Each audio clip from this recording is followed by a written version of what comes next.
хамтдаа бүгдээрээ өнөөдөр Рут номынхоо 2 дугаар бүлгээс суралцнаа. За, Рут ном.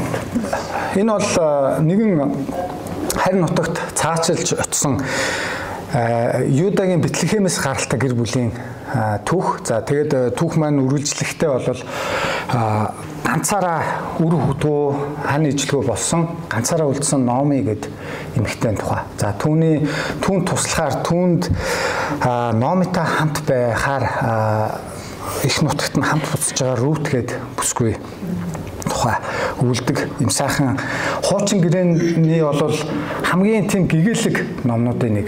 Та нар Рут номон дундаас бол эсрэг дүр олж харахгүй. Энд бие биенээ хайрлсан, Бурхны үгийг дагсан, ямар их хүн хүнээ хайрладаг, дэмждэг, урамшуулдаг, ерөөдөг тийм зүйлүүдийг л энэ Рут ном биднэрт хэлж идэг. За, тэгтээ Рут ном маань хуучин гэрээнд ямар номнуудын дунд байдаг вэ? Захирагчд гэдэг номын ард байгаа тийм. Египтээс ард түмнээ Бурхан Египтээс гаргаад Канаан нутагт авчирч байгаа. Хаан байхгүй захирагчд энэ Израилийн ард түмнийг захирж байгаа энэ цаг үед байна. Тэгэхээр тухайн цаг үе маань ямар байсан бэ гэдгийг бид нар ойлгох юм бол бас Рут номны энэ бидний яг өнөөдөр Бурхан бидэнд Рут номоор дамжуулж юу хэлээд байгаа. Рут ном маань ямар үн цэнтэй ном юм бэ гэдгийг ойлгох бас тийм суур дэвсгэр болж байна. Рут номын дараа Шамуэль ном байгаа тийм.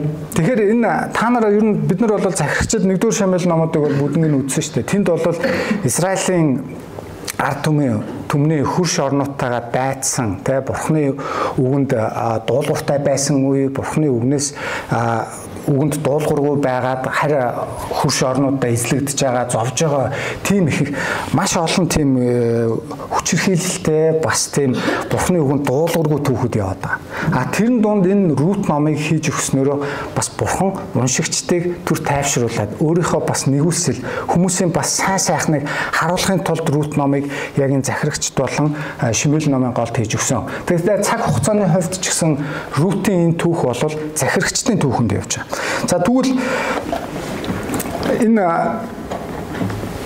захирагчдын 2 дугаар бүлгээс 11-ээс 19 дугаар ишлэлийг бүгдээр хамтдаа уншиж өгөө. Энэ тухайн үед нь яг ер нь ямар байсан бэ? Цаг үеийн нөхцөл байдал, Израиль, Юдэ газар нутагт ямар байсан гэдгийг бүгдээр нэг харъя. Захирагчд 2 дугаар бүлэг 11-ээс 19. Израильчууд Явагийн мэлмийн өмнө бузар мог үлдэж Баалд сүслэн үйлчлэв. Египт нутгаас өөрсдийг нь гарган авчирсан өвөг дээдсийнхээ Бурхан Яваг тэд орхиж өөр бурхтыг иргэн тойрондоо байгаа хүн ардын бурхтыг даган тэдэнд мөргөж Яваг хэлгэнүүлвэ. Тэд Яваг орхиж Баал ба Ашторотод сүслэн үйлчлэв. Явагийн уур хилэн Израилийн эсрэг дүрлзэж тэрбээр тэднийг тонуулчдын гарт өгвөө. Мөн дайснуудынхаа өмнө тогтож тэсэхгүй болтон эргэн тойрон дэх дайснуудынх нь гарт тэднийг тушаалаа. Явагийн тэдэнд хилж тангаргалсны дагуу хаач явсан Явагийн мотор тэдэнд гайзуулан авчирсан учраас тэд туйлаас зовж шаналв. Тэгээд тэднийг тонуулчдын гараас аврах захирагчдыг Ява гаргаж иржээ. Гэсэн ч тэд захирагчдынхаа тушаалыг сонсолгүй ондоо бурхтыг даган завхарч тэдэнд мөргсөн юм. Тэд эцэг өвгдийнхөө адил үйлдэлгүй харин ч Явагийн тушаалыг дагаж явсан. Эцэг өвгдийнхөө замаас даруй хазаа. Гэвч дарангуулагчдынхаа улмаас тэдний яолхууд Ява өрөвдөгтөө захирагчдыг тэдэнд гаргаж өгөөд өөрөө хамт байж захирагчийн амьд сэрэн ахуйд дайснуудынх нь гараас тэднийг аварч байлаа.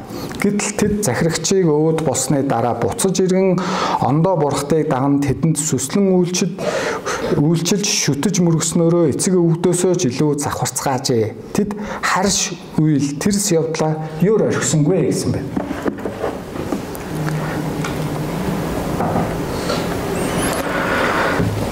Рут номын 1-р бүлэг дээр яг ном эхлэхэд нэг зүйлийг анхааруулж бас уншигчдад хэлж байгаа нь захирагчдын засаглаж байх үед гэж эхэлж байгаа нь өөрөө ийм учиртай юм.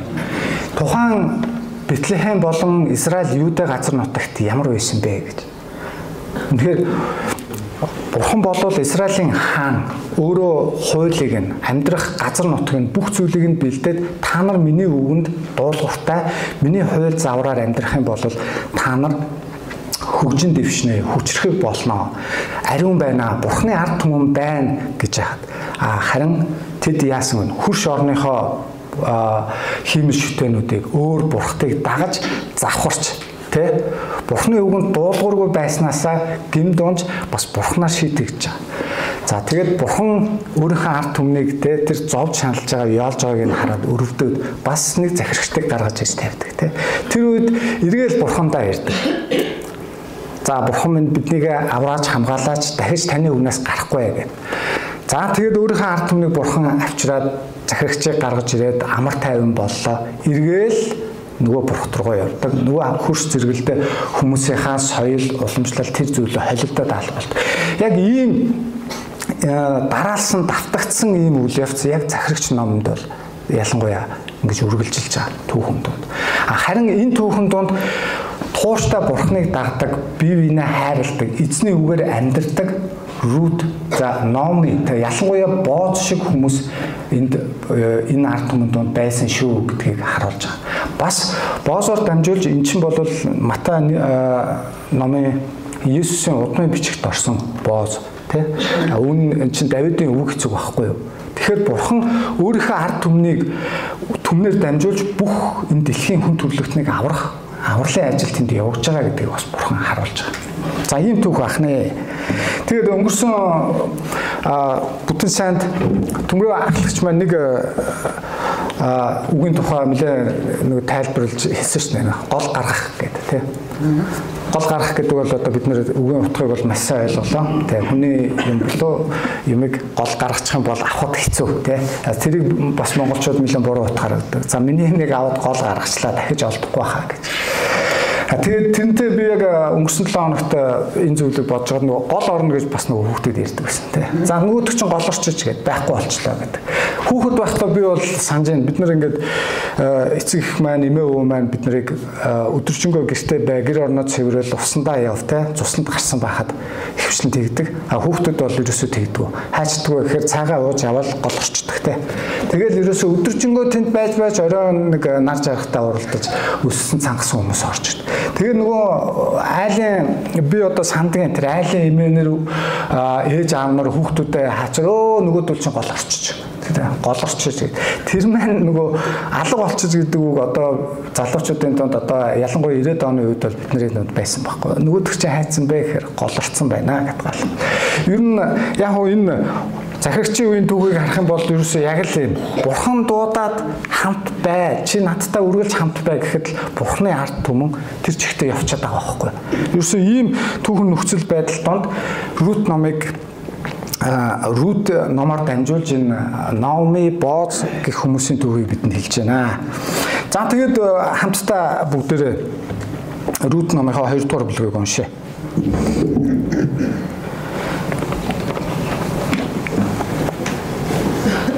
Номигийн эр нөхөр Элимелхийн ургийн нэр нөлөөтэй баян шинэлэг Бооз хэмээх хүн байлаа. Моб бир Рут би тариан талбайд очио. Тааллыг нь олох хүний араас явж тариа түрүүхэн түүй ихэд Номи. Охин минь яв гэв. Тэгээд Рут талбайд явж очиод тариа хураагчдын араас тариан түрүү төвөө. Талбайн тэр хэсэг нь Элимелхийн ургийн Боозынх байж таарчээ. Энэ үеэр Бооз Бэтлехемээс ирлээ. Тэрээр тариа хураагчдад яава та нартай хамт байг хэмээн мэдлэхэд нөгөөдүүл нь яава таныг өрөө гэж хариу мэдлээ.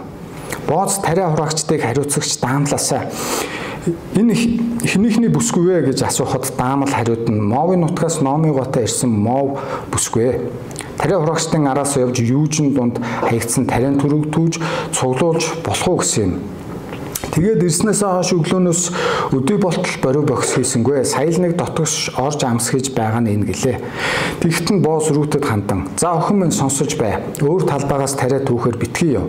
Тэндээсээ хэтрэлгүй. Манай эмэгтэйчүүдийг л бараадаад бай. Тариа хураагчид талбайн хаана байгааг ажаад эмэгтэйчүүдийнх нь араас яваарай. чамд хүрч болохгүй гэж залуустаа би тушаая. Цангуул залуусын татаж авсан савтай уснаас очиж уун бизгэлээ. Тэгэхэд нь Рут нүрээ газарт хүртэл мэхийн сүгдөөд юуны учир би таны тааллыг олж та намайг анхаарах болов. Би чинь харин хүн шүү дээ гэв. Бооз хариудна. Нөхрийгөө өөд болсноос хойш хатам ихэ гэж үйлдсэн бүхнийг чинь би тодорхой дуулсан. Бас чи эцэг их илгэн нутгаа орхиод таньж мэдэхгүй ард түмэн дээр иржээ. Яавэ үлсэгчин шагнаг нүмер дорн чиний хорогдохорсон Израилийн бурхан Яавэ чамд шан харамжийг нь бэлхах болтугай гэлээ. Тэгэхэд нь Рут эзэнт нь таны тааллыг би оллоо гэж юу. Шивгчдийн тань нэгч биш байтал та намайг тайлбарлан элэг дэвтээсэн үг хэллээ гэв. Хоолны цаг болоход Бооз наашаа ойрт бингээс аваад дүрлэгэнд дүрээд ид гэж хэлэхэд Рут тариа хураагчдын захад очиж суваа. Бооз хуурсан тарианаас авч өгсөнд Рут идэж цадаад бас үлдээжээ. Тэгээд Рутийг тариан түрүү түүхээр босгоход Бооз залуустаа цаадах чинь юужин дундаас төвөл түүг. Та нар түүнийг илдэвлэж болохгүй шүү. Харин ч багцнаасаа зориуд сууглаад үлдээ. Түүж аваг. Түүнийг битгий зэмлгэв. Рут өдөш болтол далаад талбайд түүгээд түүснээ цайруулахад бараг 1 ефа арваа гарчээ. Тэгээд үүнийгээ үүрээд төв ороход хатам ихэн түүний түүснийг үзв. Рут хоолноосаа авч үлдээснээ гаргаж хатам ихтэй өглөө. Хатам их нь за чи өнөөдөр үүнийг хаанаас төв? Хаана ажиллав та? Чамайг харж хандсан тэр хүн ерөөгдөг гэхэд Рут хаана ажилласан тухайгаа дуулгаж өнөөдөр миний ажилласан талбайн эзэн Бооз гэдэг хүн байлаа гэхэд Номи амьд өгсний альнаас нь ч инрэл журмаа татдаггүй. Яавэ түүнийг өрөөх болтугай. Тэр хүн чинь манай өвийг зольж авах хэрэгтэй ойрын хамаатны нэг нь байгаа юм хэмээн бэрдээ хэлв. Тэгэхэд нь моо бүсгүй Рут тэр хүн надад бас манай залуус ургуц хурааж дуустал чи тэднийг бараадаад бай гэсэн шүү дээ гэлээ. Номи зарц бүсгүүчүүдтэй хамт гарч байхын дээрдээ охин минь өөр талбад бол чамд халтаж мэднэ хэмээн бэр Руттэй хэлжээ. Ингээд Рут 10 дараа нь буудаа хурааж дуустал Боозын зарц бүсгүүчүүдийг бараад нь тариан түрүү түүжээ. Тэрээр инхүү хатам ихтэйгээ амьдран сууж байлаа гэсэн байна. Рут бол моо бүсгүй гэсэн тийм. Рут их нутгаас хатам ихээ дааж ирж байгаа. За тухайн үеийн бид нар энэ хууль хүмүүсийн аж амьдралын нөхцөл байдлыг харах юм бол бэлэвсэн эмэгтэй гэдэг бол эд хөрөнгө өмчөө захиран зарцуулах хэрэггүй. Ер нь бол тухайн үед бол эр нөхөр гэрийн эзэд эхнэр хүүхдээ ээж аваагаа ээжигээ одоо тэ халамжил тэжээ хүүрэхтэй байдаг байхгүй. Тэгэхээр хэрвээ та бэлэвсэн юм уу одоо ямар нэгэн байдлаар эд хөрөнгөө алдсан бол шууд одоо нийгмийн тийм эмзэг давхар ядуу сигнэнд орж байгаа гэсэн үг. Яагаад вэ гэхээр тэнд та өөрийнхөө эрх мэдлэр ямар нэгэн үйл ажиллагаа хийх юм уу? Хуулийн хүрээнд тийм биш. Мэдээж эмэгтэй хүний ялангуяа Номи шиг өндөр настай болсон хүний хувьд бол тэр хоол хүнсээ олох. Та энд чинь зөвхөн нөгөө тариалан эрхэлж амьдарч байгаа хүмүүс шүү дээ. Мал аж ахуй тариа. Хэрвээ ган гачиг зод юм уу ямар нэгэн байдлаар ийм гэр бүлд нь хагцал эрхтэйчүүдгүй болоход бол айлын амьдрал бол маш хүндэр тусч байгаа. Рутийн Номыг дагаж явдаг бас нэг шалтгаан бол үнэхээр энд маш учиртай. За тэгээд энэ номлын дондор энэ зүйлийн тухай хэдүүлээ дэлгэрүүлж харна. Рутийн хувьд бол энэ чинь өөр зүйл шүү дээ. Өөрийнхөө их нутагт байгаа тийм. Номи бол тэр газар нутаг цагаачилж ирсэн юм ихтэй. Тэгээд хүүтэн сууж байгаа. Рутийн хувьд нэг чухал юм байна. Нэгдүгээр бүлэгт Рутийн хэлсэн энэ бас маш чухал үг. Таны ард түмэн миний ард түмэн болж таны бурхан миний бурхан болно гэсэн. Маш учиртай. Рут яагаад энэ үгийг хэлэх болов? Яагаад Номыг дагаж явах болов гэж бүгдээрээ. Рутийн хувьд Номыг дагаж явах юм бол Бэтлехемд очиод нөхцөл байдал ямар байгаа гэдгийг маш сайн мэдж байгаа. Номи бол Рут хоёр бэрдээ бол хэлж байгаа. За би очиод бидний амьдрал бол маш хүнд хэцүү үргэлжлэнэ. Тийм учраас та нар их нутагтаа үл амьдралаа шинээр эхэл. Би өөрийнхөө бурхан надад шийдэж өгсөн энэ амьдралаар энэ зүйлээрээ би явна гэж Номи хэлдэг те. Тэгэхэд нөгөө бэр маань Рутийн одоо нөгөө нутгийнхын бэр нь бол их нутагтаа үлдэг. Харин Рут Номыг дааж явдаг. Энд дээр нэг зүйл байхад үнэхээр зүрх сэтгэлээрээ хатам ихийгээ хайрлсан тэр хүний зүрх сэтгэл явж байгаа ч гэсэн Рутийн зүрх сэтгэлд Яава өөрийгөө таниулж эхэлсэн байх магадлал маш өндөр. За яг энэ тухай Рут номдэр бичээгүй ч гэсэн таны бурхан миний бурхан болно гэдэг энэ үг бол зүрх сэтгэлд нь Яава өөрийнхөө гэрлэгийг тусгаж өгсөн байна. Таны бурхан Яава амьд юм байна. Тийм учраас би энэ зүрх сэтгэлдээ итгэлээрээ Яаваг дааж алхна гэсэн үг. Тэгэд нөхцөл байдал ямар ч байсан амьд бурханд даатгаад Номыг дааж явж байгаа. Бас Рутийн нэг хийж байгаа зүйл бол Номгийн төлөө өөрийнхөө амьдралыг зориулж байгаа. За үнэхээр би Номыг дагаж явахгүй бол үнэхээр нөхцөл байдал хүнд байсаар байгаа л эзэндээ очино. Тэр өндөр настай хүнд дахиж амьдрал дахиж өөрийгөө босгон байгуулах тэр хүч тэнхээ байхгүй, нөхцөл байдалч тэр нутагт нь байхгүй. Тийм учраас Рутийн гаргаж байгаа шийдвэр бол би өөрийнхөө амьдралыг хатам ихийнхаа төлөө зориулна гэсэн шийдвэр. Мөн энэ шийдвэр тэнд очих бүх зүйлээ бурхан даатгаж алхаж байгаа. Тийм итгэлийн гал халуун одоо итгэл байна гэж Рутийн дотроос харагддаг. За тэгээд Рут тэр дороо тухайн газар нутгийнхаа соёл, хууль, заврыг Номыгоос суралцаж, ойлгож тэнд яг одоо Израиль эмэгтэйчүүдийг ажиллаж байна. Яасан бэ гэхээр 2 дугаар ишлээс бүгдээрээ харъя. Моб бир Рут би тариан талбад очие тааллыг нь олох хүний араас явж тариан түрүүхэн түүийг гэлээ гэж. Тэгэхээр Рут бол юу ихэ мэдчихэж штэ тий. Яаж амьдрах вэ? Би ихийгээ өндөр настай ихийгээ яаж идчих вэ? Би бас өөрөө яаж амьдрах вэ гэдгийг мэдээд тариан түрүү түүе гэж. Энэ хоёрт мэдээж тариан өөрийн эзэмшлийн талбай байсан ч гэсэн тэр тариалах хүч болон цаг байгаагүй. За тийм болохоор тухайн газар нутагт тариа тарьж байгаа хүмүүсийн талбай дээр очиж тариа түүхийг хэлж байгаа. Мэдээж тэр хүн өөрийнхөө тариаг хурааж авч өөрийнхөө тариалсан тэр үр тариагаа авдаг ч гэсэн Израилийн хуулинд бол хэрвээ танд үлдсэн хаягдсан тариаг битгийдүү наадах чинь ядуусууд бэлэвсэн эмэгтэйчүүд цагаачд ирж түүнэ тэр хүмүүст бас энэ зүйл чинь хэрэгтэй шүү гэсэн өөрийнх нь бурхны өгсөн хууль та. Тэгэхээр Рут бол энэ зүйлийг маш сайн мэдж байна гэсэн үг.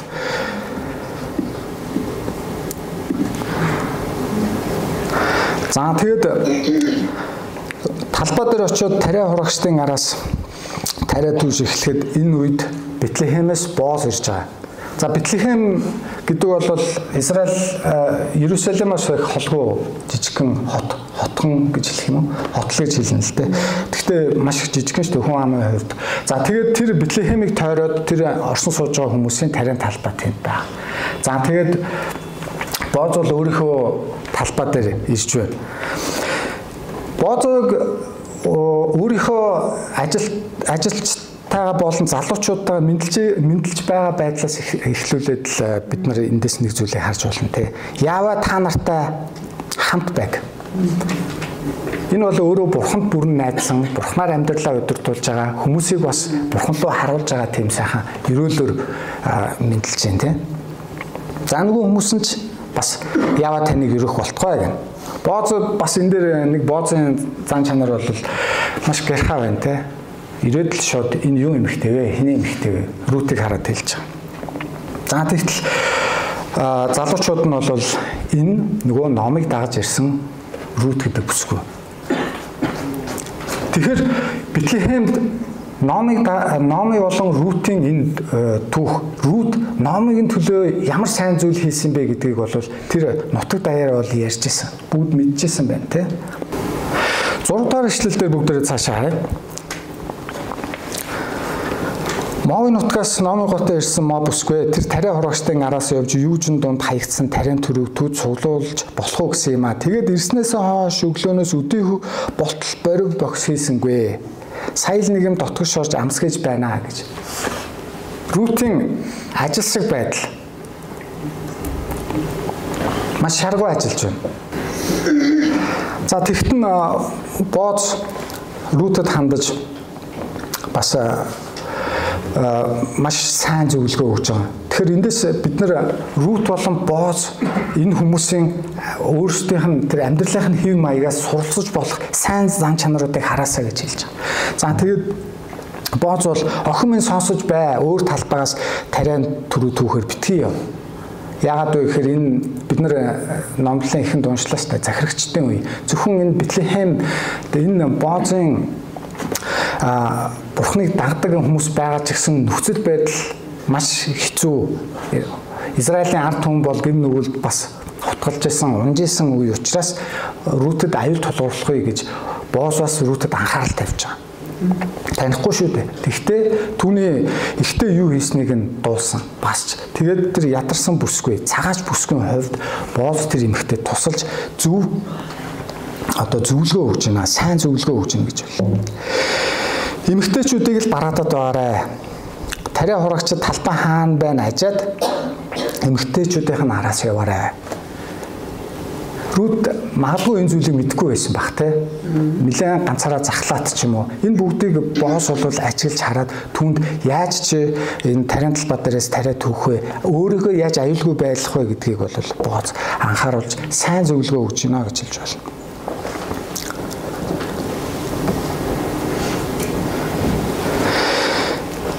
За тэгээд Боозын тариан талбайгаас тариа хураалаа. За тэгээд тэдний хүмүүстэй хамт цайлж байна. Боозын бас тийм өгөөмөр байдлыг бас бид нар харж байна.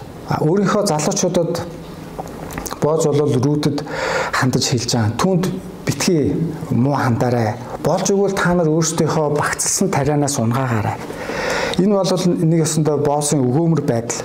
Тэр харь бүсгүй те бас зовж явж байгаа Рут болон Номыг маш ихээр өрөвдөж байгаа түнд өгөөмөр байдлаа харуулж байгаа нэг хэлбэр гэж байна. Тэгэхээр өнөөдрийн энэ түүхс бид нар бол Рутийн хувьд яавад найдаж өөрийнхөө нутгаас энэ харь нутагт ирсэн. Рутийн хувьд бол яавад найдах юм бол өрөөт юм а гэдэг байдлыг харж байна. Бурхан бүх зүйлийг удирдах байгаа маа гэж. Энэ бүлгийн төгсгөлд гарсан тэр Номыг хэлж байна. Энэ бол бидний үгийг зольж авах ёстой бидний хамгийн ойрын хамаатай юм шүү дээ. Яагаад Номын Рут очиод Боозын талбай дээр Боозын талбай гэж мдээгүй ч гэсэн энэ талбай дээр очисон байх хэрэг энэ бүгдийн ард Бурхан ажиллаж байгаа юм шүү гэдгийг энэ түүх маань бидэнд харуулж байна. Тэгэхээр эндээс Рут болон Боозын бид нар сайн зан чанаруудыг бид нар энэ бүлгээс түүж харъя л да. Рут ямар хүн байсан бэ? Чин сэтгэлээсээ хүнийг хайрлаж чаддаг. Тийм үү? Хадам ихийгээ хайрлаж байгаа. Түүний төлөө амьдралаа зориулъя гэсэн тэр Рутийн шийдвэр түүнийг чин сэтгэлээсээ бусдыг хайрлаж өөрийгөө зориулж чаддаг хүн байна. Яавад бүрэн найдсан хүн. Өөрийнхөө нутагт өөрийнхөө гэр орносоо тав тухтай амьдралаасаа холдож Бурханд найдаж энэ Израилийн газар нутагт хадам ихийгээ дааж ирж байгаа. За тэгээд маш санаачлахтай байна те. Хин нэгэн Номын хадам юу хамаатан садан юм уу тэр нутгийн хүмүүс надад туслана гэж гараа өмхөж суугаад. Би өнөөдөр яаж амьдралдаа тэмцэх вэ? Яаж тэмцэж амьдрах вэ гэдгийг маш сайн мэдчихсэн. Маш ажилсаг байна. Ирээдүйд би тариан түрүү явж түүе гэж. Тэр маш шаргуу ажилсаг гэдгийг нь бид нэр бас уншлаа. Тэгээд Боозын Руттэй харилцаж байгаа тэр зүйл дээр маш их талархаж байна те. Тэр даруй зүрх сэтгэлээ. Би хинч биш байтал та намайг өнөөдөр ивэлдээ багтааж энэ өөрийнхөө тариан талбайд ажиллахыг зөвшөөрлөө гэж Боозод талархаж байгаа байдлаас нь бид нар Рут үнэхээр талархаж чаддаг хүн байна. Бас ихийгээ халамжилж байгаа тэр халамжийг бид нар харж байна тий. Даруй байдал. Мөн бас эзний хууль зааврыг мэддэг, судалдаг, сурахыг хичээдэг хүн байгааг Рутийн энэ 2 дугаар бүлгийн богинохон харилцаанаас бид нар харж болж байна. Боозыг тэгвэл харъя. Эзнэр өдөрдүүлсэн хүн байна. Яаваг бусдад харуулдаг. Өөрийнхөө амьдралаар эзнийг гэрэлтүүлж харагдуулдаг. Бас ажигч гэрхаа, тийм үү? Сайн зөвлөгч. Рүүтэд зөвлөж байгаа тэр зөвлөгөө. Бусдад халамжтай. Өөрийнхөө залуучууд болон ядуу буурай, зовсон, цагаач энэ хүмүүсийг халамжилж байгаа. Маш сайн урам өгдөг хүн байна. Тэ? Рутыг чи хатам ихийнхаа төлөө хийсэн бүхний чинь бид нар сонссон. Үнэхээр чиний хийсэн юмны чинь төлөө бурхан чамайг өрөө гэж. Хүний урам өгдөг босгон байгуулдаг хүн байна. Сайныг өрөөдөг хүн байна, тэ? Боозын мэдлэгээс эхлүүлээд бооз хүнийг өрөөж. Үнэхээр Руттэй уулзсан цагаасаа эхлээд бас бурхнаар өрөөж байгаа. Рутэд хандж байгаа, Рутэд тэр хуурсан тариа, гэртээ авч явах тэр тариаг хүртэл өгж байгаа тэр маш өгөөмөр хүн байна. Энэ бүгдийг бурхан өгсөн. Тэгэхээр бурханы зүйлийг би бас өгөөмрөөр хуваалцах хэрэгтэй юм аа гэсэн санаа. Тэгэхээр ялангуяа хамгийн ихэнд бүлэг эхлэхэд яагаад Номогийн эр нөхөр Элимелхийн ургийн нэр нөлөөтэй баян чинэлэг Бооз хэмээх хүн байлаа гэж эхний ишлэл дээр Бооз руу энэ бүлгийн уншиж байгаа хүний анхаарлыг хандуулгаа гэж. Тэгэхээр та нар энэ хүнээс сайн ажиглаарай л гэсэн зохиогчийн одоо бурхан биднэрт энийг ажиглаж байгаа. Тэгээд Бооз байлаа гэчихэд Рут Наомигийн түүх эхлэе явж байгаа байхгүй юу? Холбоог аваад. Тэгэхээр ямар чухал юм бэ? Энэ хүн рүү анхаарлаа хандуулах гэсэн зохиогчийн санаа. Тэгээд нэр нөлөөтэй баян чинэлэг гэж Боозыг эхэндээ бүлгийн эхэнд дүгнсэн байна. Мэдээж баян чинэлэг гэдэг нь тэр бол маш их үр тариа хураадаг. Бас энэ нь өөрөө цаанаа юу гэхээр маш сайн зохион байгуулагч байна. Маш сайн ажлыг явуулж чаддаг хүн байна. Ажилсан хүн байна гэдгийг хэлж байгаа. Тэгэхдээ баян чинэлэг гэдгийг зөвхөн эд хөрөнгөтэй холбож энд бол Библи хэлээгүй. Энэ хүн бол Бурхны хуулийг мэддэг, Бурхныг дагдаг, бусдад зааж сургадаг. Тэр мэдлэгийг нь баян мэдлэгтэй, тийм бусдыг босгон байгуулдаг, тий? Хүнд ингэж сайнаар нөлөөлж чаддаг. Үнэхээр сайн тийм зөвхт хүн. Энэ утгаар нь баян чинэлэг, тий? Тийм гэж хэлж байгаа шүү. Нэр нөлөөтэй гэдэг маань энэ бол тухайн одоо бүс нутагтаа ч юм уу. Бэтлехемд бол ямар ч байсан бусдаар хүндлэгдсэн нэр нөлөөтэй гэдгийг Рут ном хэлж байгаа. Энэ нь бол сайнаар. Үнэхээр Боозтой уулзаад салхтаал хүн Бурхныг хардаг, мэдэрдэг, урам авдаг. Ийм байгаар харагдаж байгаа үстэй. Эргээгээ та нар 2 3 дугаар бүлгээс Боозын бас тэр хүмүүстэй харилцаж байгаа тэр түүхийг уншин. Тэгэхээр л цаанаа л шал өөр. Анх хүмүүстэй мэдлээд Бооз хүмүүстэй уулзах болгонд л тэндээс дандаа Бурхныг олж харж Бурхнаар уншиж байгаа хүн маань хүртэл өөрөө урам авахар ийм сайхан түүхэн хүн байна. Бас Рут номын юм дүр байна. Тэгэхээр бид нар өнөөдрийн энэ уншсан энэ түүхийг бид нар сайн тунгаан бодоод бид нар энэ Рут болон Боозоос сайн жан чанарыг өөрийнхөө итгэлийн амьдралд тусгаж авч амьдралдаа хэрэгжүүлээсэй гэж уриалах гэсэн. Нөгөө талаас Бооз маань бол бас харь гаралтай хүн. За хуучин гэрээнд Рахав гэж эмэгтэй байгаа. Ирехөө хотыг эзлэх үед эзэн Яаваг өөрийнхөө бурхан болгож бурханы ард түмэнд тусалж байгаа тэр Рахав гэдэг эмэгтэй үр удам ба. Тэгэхээр энэ хүн маань бас эргээгээд Рутэд туслах, бусдыг одоо хайрлах, ялангуяа тэр дорой бороо хүмүүсийг тэтгэх, өгөөмөр зан гарах гэдэг бол тэр хүний бас энэ утмаар нь дамжиж ирсэн ойлголт байна гэж болж байна. Тэгэхээр та нар бод те. Бооз бол энд бол Бэтлеhem цэвэр Израиль хүн гэж гарч байгаа мөртлөө үр удамд нь болохоор харь эмэгтэй одоо үр удам байна. Ээж нь одоо Рахав гэдэг харь. Рут бол Бурхны ард түмний нэг хэсэг болсон. Тэгтээ Моб бүсгүй. Энэ үед Израильчууд, Мовчууд сайн харилцаатай байгаагүй гэдгийг ойлгоорой. Дайсгансан харилцаатай байсан. Бүр энэ Мовчууд бол ялангуяа Израильчуудыг мөхөж байхгүй болоосой. Канаан нутгаас бүр устж үгүй болоосой гэж хүсчихсэн ард түмэн. Тийм ард түмнээс Номи гэдэг нэмэгтэйг дагуулж Рутыг гаргаж ирж байгаа. Энэ өөрөө Рут номны бас нэг хэлэх гэж байгаа маш чухал санаа. Тэгэхээр бурхан бол зөвхөн Израилийн бурхан биш ээ. Энэ бол бүх хүн төрлөختний, бүх үндэсний, еврей нь вэ үү, монгол нь вэ үү, хятад нь вэ үү хамаагүй. Бурхан бол бүгдийг нь бүтээсэн. Хэрвээ та өнөөдөр зүрх сэтгэлтэй эзэн Яваг эзнээ болгож хүлээж аваад эзэн Есүс Христийг аврагчаа гэж хүлээн зөвшөөрсөн бол та Бурханы гэр бүлд орж Бурханы ард түмэн болно гэсэн санаа. Энэ Рут номын маань хэлж байгаа бас нэг чухал санаа шүү. Энийг та бүгд ойлгож зүрхэндээ тунгаагаарай. За тэгээд Рут маань бол Яваг Бурханаа болгож түүнд итгэж найдсан тийм. Хариуд нь Бурханы ард түмний нэг болсныг бид нэрэндээс харлаа. Рут болон Боосын амьдралаас бид нар сайн зүйлүүдийг нь сурч үнэхээр энэ түүхэн дөрвөд шиг бид нар амьдралаа удирдах авч яваасаа гэж үзэж байгаа. Үнэхээр бидний амьдралын цаана Бурхан биднээсээ удирдан чиглүүлж байгаа шүү гэдгийг бас бүү мартаарай. За, авралын төлөвлөгөө Рут номон дээр бас явж байна тийм. Бооз бол Давидын өвөг эцэг.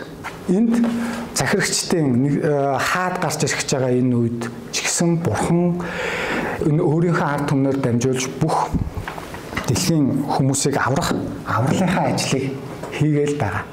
Төлөвлөгөөнийхөө дагуу тэр ажил явуулж байгаа гэдгийг бас энэ Рут номын энэ түүхээс бид нар харж байна. Хожим Есүс Христ бүх хүн төрлөختний гин нүглийн төлөө заалмай цовдлогдсон. Үхлээс дахин амьлж биднийг мөнх амьтаа болгох найдварыг бидэнд харуулсан тийм үү? Тэрэнд итгэж найдаж бид нар гимшиж бүгдээрээ энд сууж байгаа. Бид нар энэ захирагчид номдэр гарч байгаа тэр Бэтлехемийг энэ үед нэгэнд сонирхолтой түүх байгаа нь Бэтлехемээс ерөөсөө 4-5 цагийн алхаад явах газар нэг хотод Содом Гоморо тэр ижилхэн гим нүгэлтэй тийм хот байсан шүү. Бэтлехемээс маш ойрхон байгаа.